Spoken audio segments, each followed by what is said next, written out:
And a loss of 3 makes it a little more of a test for Rob Maber from 45 yards out. Trying to make it a 5-point game. And Maber puts another through. And it's 23-18. The Guelph University of Guelph product has been almost perfect in his first 5 CFL games. You mentioned that front four, though, and I asked Paul Lapalisse early in the season if it was the best in the league, and he said, we gotta give these guys some time. It is just the 21st game for Odell Willis in the league, the 11th for Philip Hunt. Can they sustain this for a full season? But right now they're giving you every indication they will. And Moten Hopkins is a rookie, and then you've got, of course, the veteran Doug Brown. But you're absolutely right. I mean, they just, and they do it with just 4. They're not having to send linebackers very often. When they tried early on to send the safety in Logan, they got in trouble there, so they went away from that and just let the guys up front get it done. And remember, Hopkins with a touchdown last week on an interception. Pressure from Odell Willis on that play on Ricky Ray. So yeah, that Eskimo offensive line's not going to argue with any claim that they are near the top or the best front four. I can hear John Bowman and Emily Stewart. Yeah, I know there's a couple. Aaron Hunt's likely talking right now. So. Drop from Javon Johnson, and he's in trouble. Bombers needed a return, didn't get one there from a guy who usually can provide a spark.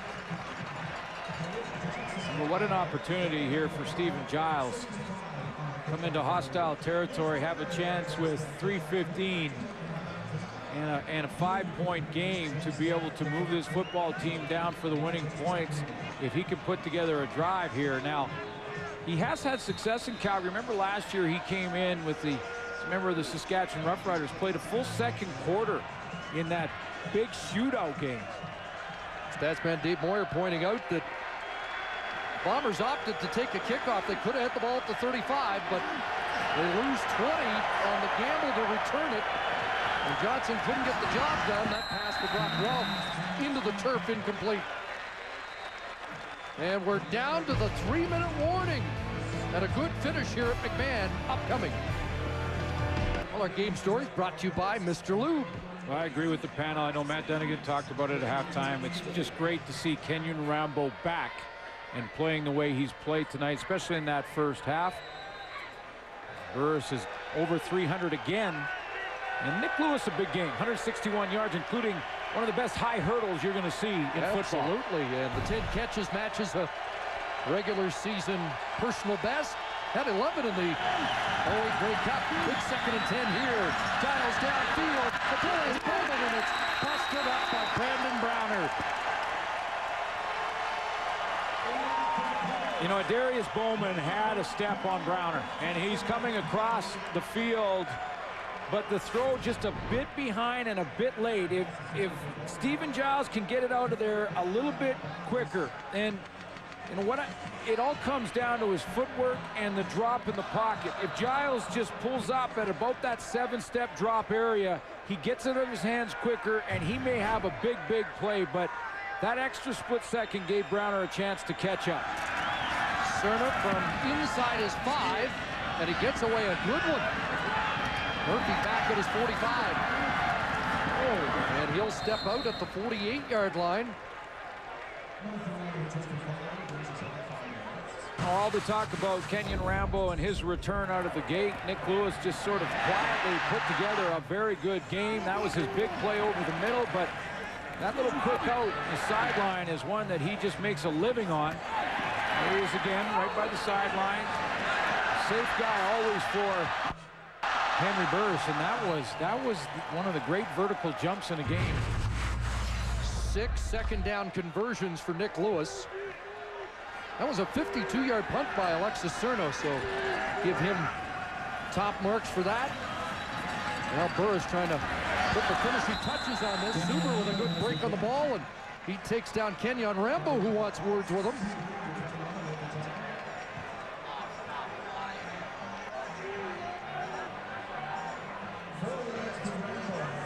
that was another clean tackle, it looked like, and Kenyon Rambo has got to get used to getting hit again. But it is great to see him back and healthy and running the way he's running after major knee surgery in the offseason. But a good tackle in the open field. Super back for the first time since week 1 when he made an impression. Was challenged in that opening game against Hamilton, but came through with flying colors. Second down, and Burris under duress. Odell Willis in pursuit, and Henry's just going to throw it away. Yep. Well, he had Moton Hopkins, Odell Willis, and Doug Brown surrounded him. And that was survival from Henry Burris more than anything. Burris going to take that out this direction. Watch out, Odell Willis fights through the chip block as well from Joffrey Reynolds, then he's going to cut him off. And now look, 97, 95, and 40. I'd say that's a good decision. Well, that front has put the heat on. Now Burke Dales will drive the kick. Johnson from his 10. Bombers looking for a big return, and they get Javon Johnson up across the 20. A 48-yard punt by Burke Dales.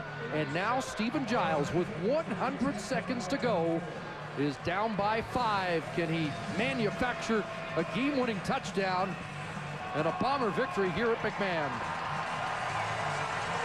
This is why you play the game. For an opportunity like this, when you're a little kid on the street, this is the scenario you create with your buddies. Time's running out. You got the ball. You got to march it down the field. 2 touchdowns tonight by big plays. A 46-yard run by Fred Reed. 61-yarder to Terrence Edwards. Now on a roll. And Giles will take off. And Stephen Giles is dropped by Robert McCune up at the 29. About 4 to 5 yards for Stephen Giles on the ground. Did a nice job there of protecting the football when he was going to get contact. 3 down time, it looks like, for Paul LaPolice at 1:33. A time that they don't necessarily have to call the plays on the line of scrimmage, but have to be quick with it in the huddle. So 2nd and 6.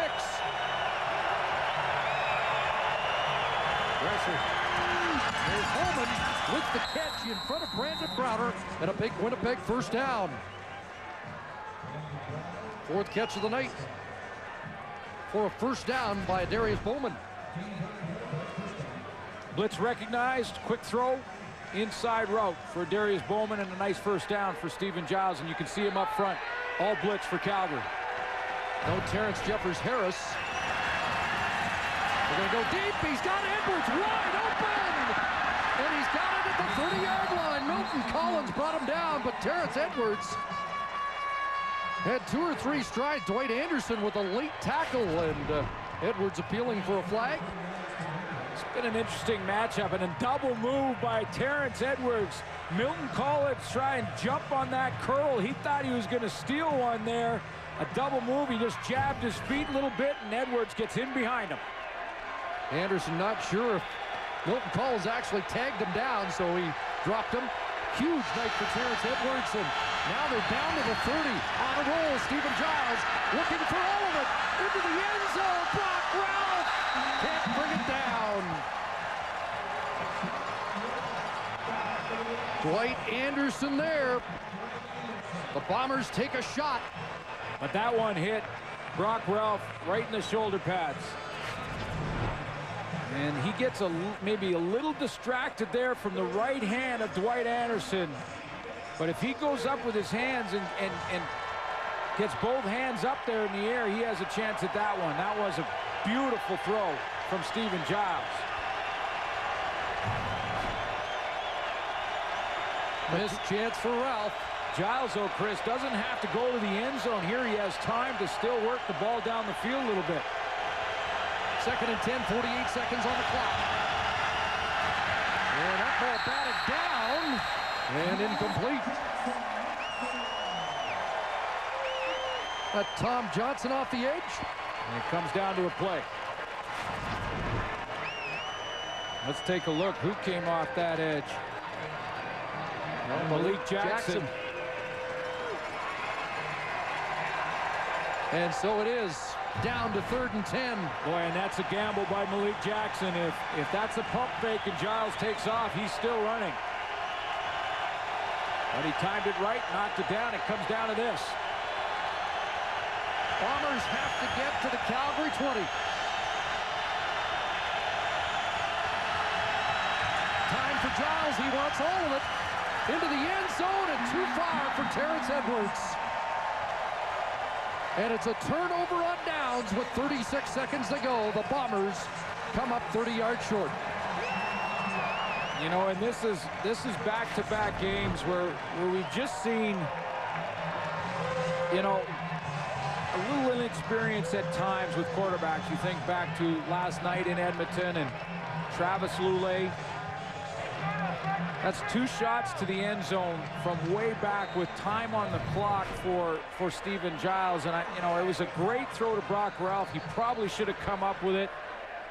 But he had plenty of time there to work the intermediate routes, keep Fred Reed involved, and move it down and get it close, and went for the home run on two plays. Reynolds getting tackled before he gets back to the line of scrimmage. You know, and it's tempting for a guy like Stephen Giles, who, you know, hits the big play to Terrence Edwards on that great route. And then he wants to come in and say, hey, we've done it once, let's go right back to it. He goes to Brock Ralph. Can't hook up there. Now he's in 2nd and long. So, you know, it's just about the composure right down to the wire. And to add to your point, he has, although Jeffers Harris out, 2 other receivers who are 2 of the top 6 in yards after the catch, but he didn't get it into their hands to make them do the work. Went for the home run ball. And the Bombers have stopped the clock. 31 seconds to go. Reynolds again. And Joffrey up to the 38-yard line. It'll be 3rd and 2.